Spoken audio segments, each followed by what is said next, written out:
The content of this podcast has not been evaluated by Health Canada or the FDA.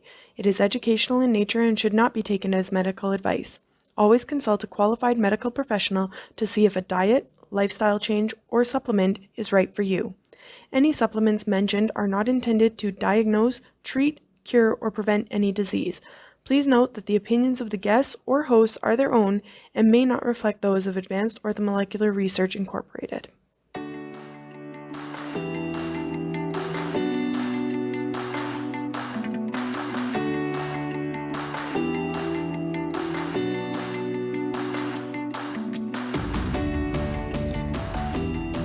Welcome to Supplementing Health, a podcast presented by Advanced Orthomolecular Research. We are all about applying evidence-based and effective dietary, lifestyle, and natural health product strategies for your optimal health. In each episode, we will feature very engaging clinicians and experts from the world of functional and naturopathic medicine to help achieve our mission to empower people to live their best lives naturally. Hi, welcome back to Supplementing Health. Today we are going to be doing part 2 of our discussion with Dr. Christina Bjornel about eating disorders and mental health. Welcome back, Christina. Thanks for having me. It's great to be here. I'm super looking forward to continuing in this conversation. So let's dive right back in. So then, if we know that nurture obviously plays such a huge role, if we kind of flip back to that nature side of the conversation, is there a genetic component to eating disorders or that increase your risk for developing one if you do experience certain traumas? I think for myself, so you're going to find people that will say yes to that question. I personally am going to say no. I don't subscribe to this gene theory so much. I subscribe to this theory of epigenetics. And so basically, Bruce Lipton wrote an amazing book called The Biology of Belief. And we want to understand that it's really, to explain epigenetics, it basically means genes load the gun, but lifestyle pulls the trigger. And they have done studies on identical twins who have been given up for adoption, and you would think that they would have the same disease expression, but they don't. And it's partly because of this epigenetic influence. So the environment plays a role. So so I think that nurture trumps nature. The environment trumps the gene, the genetic expression, because it's all about what turns the gene on or off. Is that making Yeah. sense? Yeah, absolutely. I think I agree. I think it's interesting to know our genes because it does let us know kind of what light switches we have to turn on and off. And I have seen some correlation. Like I know in my family, we have a history of cardiovascular and cerebrovascular disease.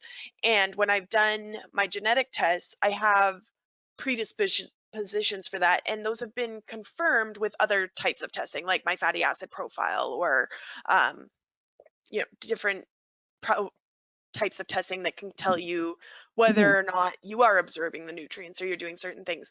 But at the same time, all of my other markers for those things, like my my lipid tests and my uh, different kind of measurements there, my blood pressure, all of that sort of stuff is healthy. So I think there's different factors, right? Diet obviously Mhm. plays a role, and um, environment and activity and all of that. So I do think it's interesting to know kind of that blueprint or that map, but I don't think people need to take that as gospel per se and, go, well, I'm going to die of blah, blah, blah anyways because I have these genetic That's right. So I might as well have another set of French fries. Yeah, exactly. So the thing is, so for me, because I am adopted, and when I struggled with these mental health challenges, and again coming back to that question, why? One of the answers I always got was, well, it's genetic. You have bipolar disorder because it's genetic. Well, here, you know what? I couldn't look to the left or my right to verify the truth of that. So I didn't accept it as the truth. And I also think that it leaves people sometimes feeling like they're a victim. Like there's nothing that you can do because it's all written in your genetic code. And I simply think that that does people a huge disservice, especially in the realm of mental health. I mean, I wouldn't be sitting here talking to you today if I just said, okay, yeah, sure, it's genetic. I'll just take these 5 psychotropic drugs for the rest of my life and I'll die at probably whatever age, because they cause, after you've been on them for 30 or 40 years, they also are going to kill you. So I was like, well, that doesn't sound like a great plan. I didn't really think that was helpful to hear at 27. So, for me, like, I get it. There are things like, listen, the reason my parents adopted me is because my dad his father had Huntington's chorea, which is a genetic neurological disease that is devastating. I mean, it's schizophrenia, Parkinson's, and Alzheimer's all rolled in one. So it's a tough disease to deal with. But I still maintain this epigenetic idea, even given that information about my dad. And I look at him and his family. He's one of four. Two got Huntington's and have passed away, my aunt and my uncle, and two did not, my dad and my other aunt. And I look at the differences in those four children. As I just mentioned earlier, four kids can grow up in the same home and each have a completely different experience because of sibling positioning and order and many factors. So it's an interesting discussion, but I want people to not, I want to empower people to understand that they can do something to help themselves, even if they think they have a gene for something. Yeah, absolutely. I think um, health in general, it can be a very empowering thing if you take that perspective of this is all just information and tools Yeah. that I can use to decide where I want to go, right? I mean, we are all going to die one day, but we can either do it in a way where we get to enjoy our life and live it to the fullest, or where we can sit in a dark corner and just let it happen, right? That's right. I always say, look, nobody's getting out of here alive. So, Yeah, you exactly. might as well. Yeah, exactly. So you have a choice. And that's the key thing you're saying is you have a choice. You can go and wallow in the corner and what have you, or get out there and enjoy it, right? I Yeah, mean, absolutely. I'm shocked that I've been saying this because listen, I didn't think I'd make it to 50. Okay, so for me, this is huge to say this because I did not think this way for at least the first 40 years of my life. Certainly did not. That would never come out of my mouth. And I've heard lots of different stories, and even within my family, we have cousins and stuff that at the time of their diagnosis, it's like, oh, you've only got a couple more years to live. And since those couple more years, they've lived on 30, 40, 50 years since. So, I think part of that is scientific advancements. And as we learn more, we know more, we can then do more. But I think Yeah. part of it too is a huge part is your attitude and your own perspective and mentality around your diagnosis. And understand too that nobody has a crystal ball. No doctor has a crystal ball, and I really don't think doctors should be giving people that kind of information. They do that a lot with cancer. Oh, you have, X. I understand why they do it because if you truly do have that limited amount of time left on the planet, then certainly there's things you need to get in order. But it can really, there's lots of studies around or stories at least you hear about people who have been told they have X amount of time, and some people go on to live decades beyond that, and other people they die a day before, a day after that clock was timer was given to them. Super Yeah. interesting, super interesting to me, fascinating. So So jumping back a little bit to the eating disorders that you mentioned, like specifically um, anorexia and bulimia are kind of two sides of the same coin, right? One is completely restricting the intake, the other is excessive intake, but then purging it all out. So either way, you're really not getting the nutrients you need from the food that you should be taking in, right? mhm. Uh, so what are some of the long-term effects that can come from those kind of restrictive, um, I guess, diets that come out of these eating disorders? Yeah, I think anorexia, well, it depends on the severity of the bulimia because bulimia is the frequency piece. So, are you, how many times, anyway, I don't want to talk too deep into it because I don't like to suggest things to people, but I think anorexia in my mind and what the research shows is it's actually, I think, more problematic from a long-term health. So one of the things is osteoporosis and osteopenia. So those are really important to understand that I mean, everything that you build within your body, whether it's your bones, your brain, your muscle. I mean, you know, your digestive tissue or organs. It's all you all need. It's you're all made of nutrients, right? We are. That's how you build the human body. So if you're devoid of that, these these pieces of your health are going to suffer as a consequence. So the biggest things I see with anorexia are the osteoporosis, osteopenia, but then big hormone problems. So from menstruation to now this is when they've recovered, right? So when you've recovered, then you can still have this hormone piece showing up in fertility challenges, thyroid problems, digestive concerns. There's a lot of long-term health impacts or influences. In bulimia, it really, again, as I was saying, depends on the frequency, like the severity. Is it on a scale of 1 to 10? Is it the 10 out of 10? Then you're going to see similar outcomes. But if you're, I feel like bulimia is one that is much more of a gradient than the anorexia, if that's making sense. Yeah, no, that does for sure. And the other thing that I know can come up sometimes is people throw these words around, like you said, almost over labeling people, right? We were younger, I had a friend who actually had a thyroid condition that hadn't yet been diagnosed. So she was very much, that rail thin, tall, skinny kind of girl. Yeah.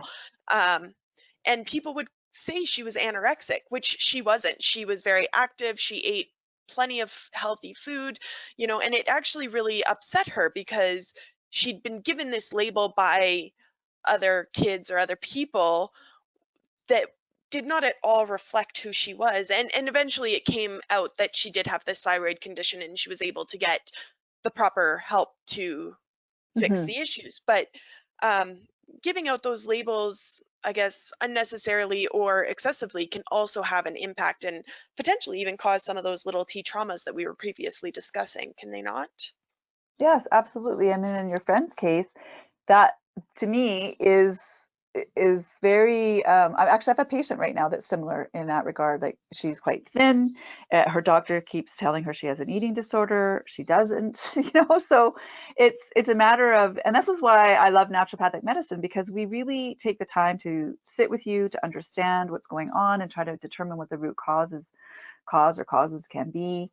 And thyroid is a huge regulates metabolism. So whether you're hyperthyroid or hypothyroid, more commonly I see hypofunctioning thyroid, but understand there's a connection between that and your adrenal glands and stress. And so it's multifactorial, and the hormones, there's many hormones in the body and they really need to be in balance, like a fine symphony.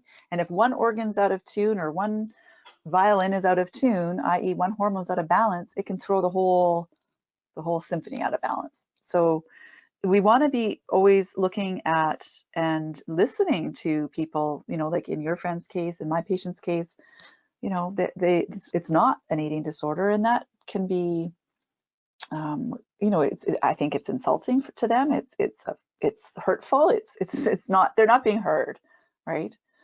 Yeah, no, for So. sure. Um, Now, food is an essential part of life, though. We do need to get the nutrients into our body to properly fuel all of the different functions that it does. Whether you're an active person or an inactive person, your body's still working 24/7, right? Yeah. So, how do you go about treating someone who has that unhealthy relationship with food and helping to, I guess, correct that or improve that relationship so that they can then go to a party or eat and deal with stress without binging and purging or avoiding it entirely, like regain that control that they're craving, I guess. Hmm. Yeah. So I think one of the things is to understand that the relationship with food is a reflection of your relationship with yourself. So it's the same with somebody who has suicidal thoughts and wants to end their life, right? We have to bring two pieces to the health equation that aren't often brought, and that's love and compassion. And we need to build on this relationship ultimately with yourself. So, where a key question I ask my patients is, where did you learn not to love and accept yourself. And it's important to work on these beliefs, right? The messaging that we get, the programming that happens, and shift and change these faulty beliefs to healthier ones. Because, and also, I want people to understand that this is not an overnight recovery. Like, it's not like, okay, one day I'm struggling with anorexia or bulimia, and then the next day I'm fine. Okay, this is a process, and it can take decades. And some would argue that you never get over this. So I think that it's important to really celebrate the really small steps that are taken when someone's recovering. I mean, these are serious, serious conditions. And they're not, I don't think, treated properly in the medical world because they don't always bring as much love and compassion to the table, in my opinion, Yeah. and experience. Mm-hmm. No, that all makes sense for sure. And it is such a complex relationship, going through those stages in your life too. Like I think I read somewhere that girls are have kind of like a inherent self-confidence only until the age of 9 or something, at which point that's when they start kind of questioning everything and can just as easily flip to having no self-confidence and all of that. So it's kind of crazy that it can change just like that for people, right? And that was specifically about girls, but I know boys can experience the same thing. It's not that it's strictly for females that can question if they're pretty enough or the right size or feminine enough or masculine enough or whatever it is that they Mm-hmm. happen to be questioning, right? That's right. Now, nutrient deprivation can also have cognitive effects. So, can those cognitive effects play into your mental health concerns or issues that you're dealing with? Yeah, I mean, cognitive effects, like if you're not getting enough nutrients, then you will be experiencing things probably like foggy thinking or brain fog, memory issues, performance issues, focus issues, ability to, study and concentrate.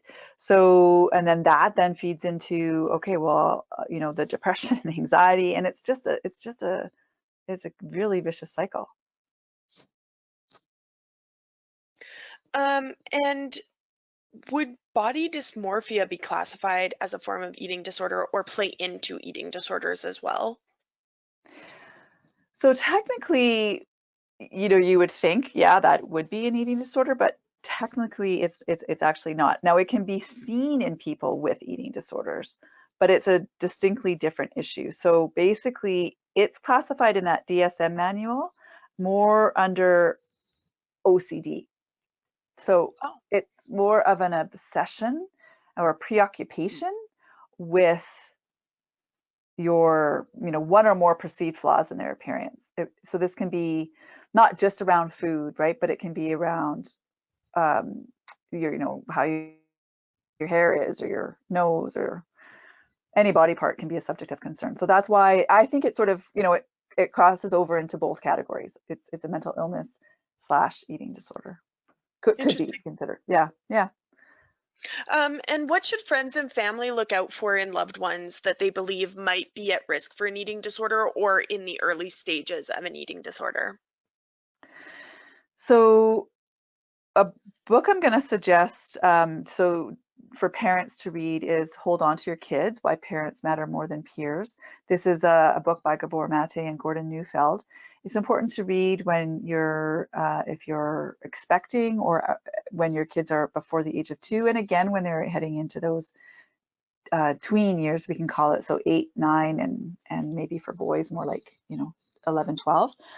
But anyway, so that's to help sort of hopefully reverse and prevent even these things from happening in the first place. But for somebody who is concerned about whether their child has an eating disorder, some of the things to look for are obviously this obsession with weight. So, and them talking about their body shape, or that they want to look different, or they want to lose weight. If they're talking a lot about food and being healthy and clean, having to eat clean, or dieting, or is constantly dieting. So those sort of areas around weight. That's one thing. The second thing is the exercise piece I mentioned, right? So increases in exercise regime, like all of a sudden going and running 10 miles, like in my case. So that physical activity, because they're wanting to compensate for the caloric intake, and if they become really upset or anxious if they can't actually exercise. There's meal preparation is another one. I had my husband was telling me about a friend he knew that she would make all these wonderful meals and bake all these amazing cookies, but never would eat it. So sometimes people hide behind the cooking. So it looks like they're cooking and oh, they must be eating, but they're actually, that's all they're doing is they're cooking and they're not eating. And then we mentioned this word before, control. So you want to watch for being, if they get really upset about being unable to control a situation related to food, or if their meal isn't served a certain way, or if you go out to eat and they order something and it comes, just watching for this sort of reactivity around food. And on that note too, I want to mention the piece around you as a parent controlling the food for them as well. That can feed into an eating disorder. And then with bulimia, what you want to be looking for is odd behaviors before and after a meal. So is somebody making frequent excuses to go to the bathroom? Do they don't want to eat in front of somebody, like taking their food to their room and eating in private? That was a big thing when I was hospitalized. We all were forced to sit down and eat. I mean, I say forced with I say that quite strongly, but highly encouraged to sit and eat in everyone's presence in the psych ward. So very hard to do for people who have eating disorder issues. And then also if you notice them engaging in different rituals around food, like cutting things up super, super small, or now eating things in a certain order. Now I laugh at that because I do that actually. I just like to eat one thing at a time. Whereas my husband always laughs. He takes, if there's say 4 things on our plate, he'll take, a bite of one, like his one bite includes all 4. Whereas I eat all the chicken, then I'll eat all the, broccoli, and then I'll eat all the brown rice or whatever it is, right? And so I don't know. I don't think that's a huge problem personally, but it's interesting to now look at my son who's got 2 parents who eat the opposite, right? One's mixing it all up, and I'm. It's funny. So I don't know so much about that, but it's something that I came across when I was preparing for this conversation with you today. So I'll just mention it. I find And that then funny because we're similar in our house. My husband will, jump around between different things, and I'm like, okay, I'm eating this piece, and then I'll move on, and I kind of work to save the best for last, almost kind of thing. yes, So. exactly. I tell you a funny story about that. I do that. My friend was watching me.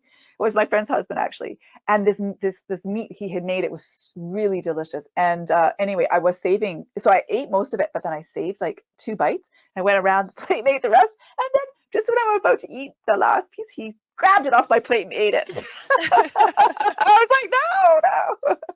So, but actually, what I will say about that, not so much eating things in a certain order, but not letting your food touch. Okay, so if the chicken's touching, like some people get really upset about that. Okay, that to me is leaning more into the OCD piece. So anyway, and then 2 more areas to be aware of is mood. Obviously, mood is a big piece of this. So if your child is all of a sudden seems more depressed or anxious or irritable or more fatigued, this is something to look out for. Now, I'm not saying that, especially with teenagers, like my son's 14 and a half, he doesn't have any mood issues, but sometimes I'm hearing from my friends who have girls, and I feel bad even saying this, but I mean, girls, they're both dealing with hormones, obviously. Teenagers are dealing with hormones. So we just want to understand with the hormone piece that things like depression and anxiety and eating issues and sleeping and all of these things can be because hormones are out of balance. So again, we want to be careful to look what the root of the problem is, and not to just label things, people with things, versus trying to understand why are these things happening to people. And then energy is another piece of that puzzle. So if their energy is plummeting, or that's really big with anorexia and bulimia too. Most I don't see with bulimia, I mean, I'm not saying it doesn't exist, like some people do. Again, it's that frequency piece. But that's why, in my case, I didn't purge every meal I had, right? It was really just more around the stress piece for me. So that's my last area that I'm going to say for parents and family members to look out for is stress and trauma, right?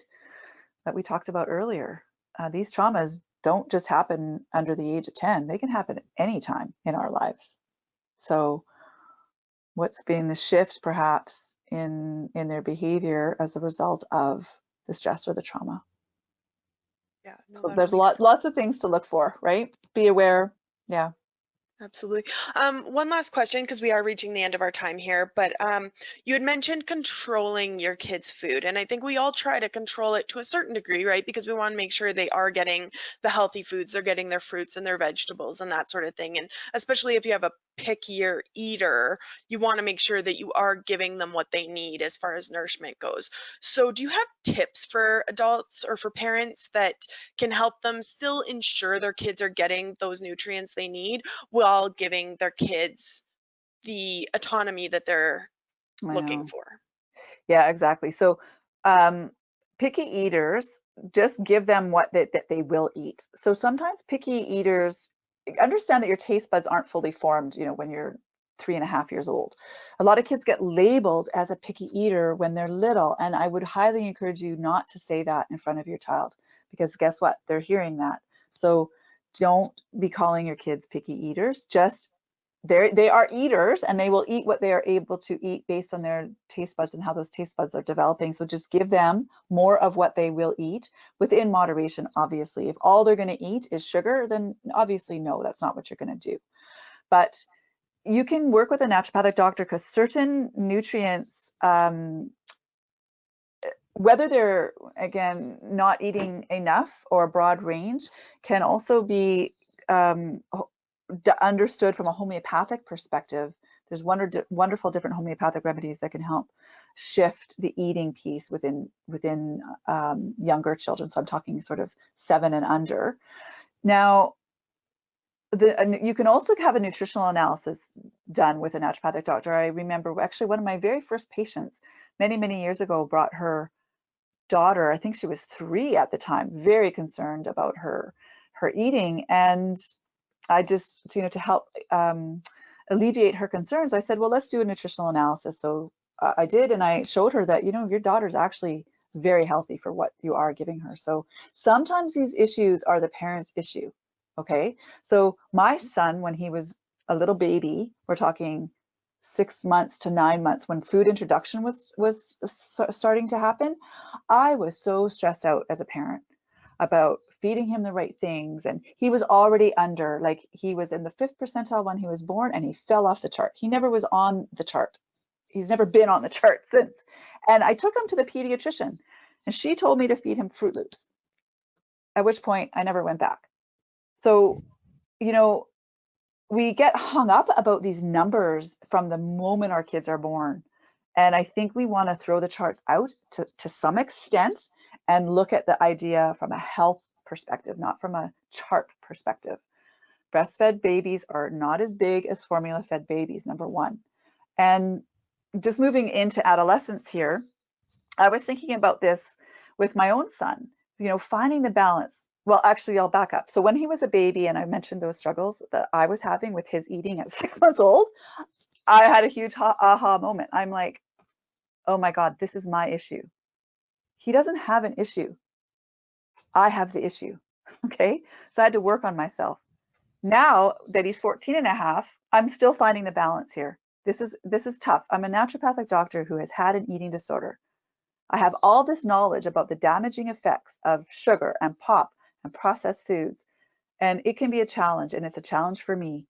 because I want to bring balance to his life, but I don't want to bring obsession to his life. And the balance point is different for every family. If you're in a naturopathic doctor's I mean, both my husband and I are naturopathic doctors. So my kid doesn't get he's never had pop. He's 14 and a half. He's never had a pop.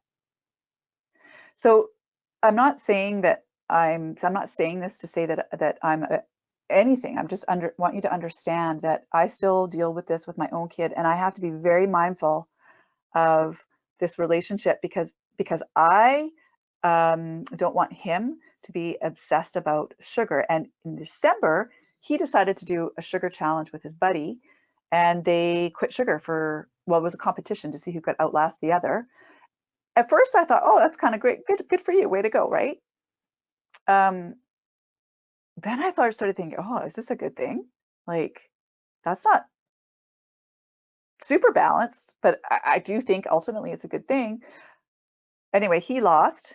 His friend apparently beat him, but now he's back to wanting to have ice cream every night and all this sugar, and it's just anyway, I'm going on a tangent here, but what I'm trying to say is try to teach your children to understand nutrition. And yes, we want to have some, but we don't want that to be the only thing that we eat in our diet. And so for me, I'm okay if he has some of these things every day, perhaps. Other homes may say that's appalling that I allow my kid to have a bowl of ice cream every day. I think it's just everybody's got to find their own balance point and what works best for them. But It goes back to that everything in moderation too, yeah, as well, right? that sort of Yeah. 80-20 rule, right? 80-20 rule. And also teaching our children to how to be emotionally intelligent, I think is also part of this, because I wasn't emotionally intelligent as a child and I really struggled. So these emotionally intelligent skills, things like compassion and empathy and resilience and growth mindset. And a colleague of mine has a program. It's called the Umbrella Skills, and it's really important. And then the last thing I will say about this is also get your kids off their phones. Social media and technology. You got to be engaging with your kids. Get them. Do not let them on social media if you can. I'll tell you another story about my son. When he was in grade 7, he was bullied. I went to the principal to get it addressed. He asked me if he was on social media. At that point, my son didn't have a phone. And I said no. And the principal said to me, keep him off it as long as you can. Do not let him go on it. My daughter is 16 and she's dealing with lots of mental health challenges because of this. It's really bad. So I know it's a tough one for parents, but you really need to watch, what's that movie that just came out, that Social Dilemma, right? Yeah, that was super intriguing. I actually watched it on the weekend and it's mind-blowing. Mm-hmm. I think this is a topic we could probably go on about for hours. Honestly, there's so many different paths and things we can dig up and talk about and analyze and discuss, but unfortunately, we've reached the end of our time. So if our listeners want to get a hold of you, work with you, how can they go about doing that? Yeah, so my website is my name, so drchristinabjorndal.com. And the best thing I have is a Moving Beyond program, which is a coaching program that guides people through the 10 steps I talk about in my book, Beyond the Label, to help with mental wellness and regaining your mental health so that you don't have to be at the mercy of your mind anymore. You can learn how to manage it. And but if people want to work with me one-on-one, that's an option too. There's an application on my website, just fill that out. I have a bit of a wait list, which is why the programs are a great option as well. And then of course the books and social media. What else? Where else? That's those. I'm sure if you search my name, you'll find me. Awesome. Well, thank you so much for taking the time to chat with me. This has been a fantastic conversation. I think we explored a lot of different avenues and at least can get people starting to think about themselves and where they're at and where they need to go. So thanks. Thank you. Take care. You too.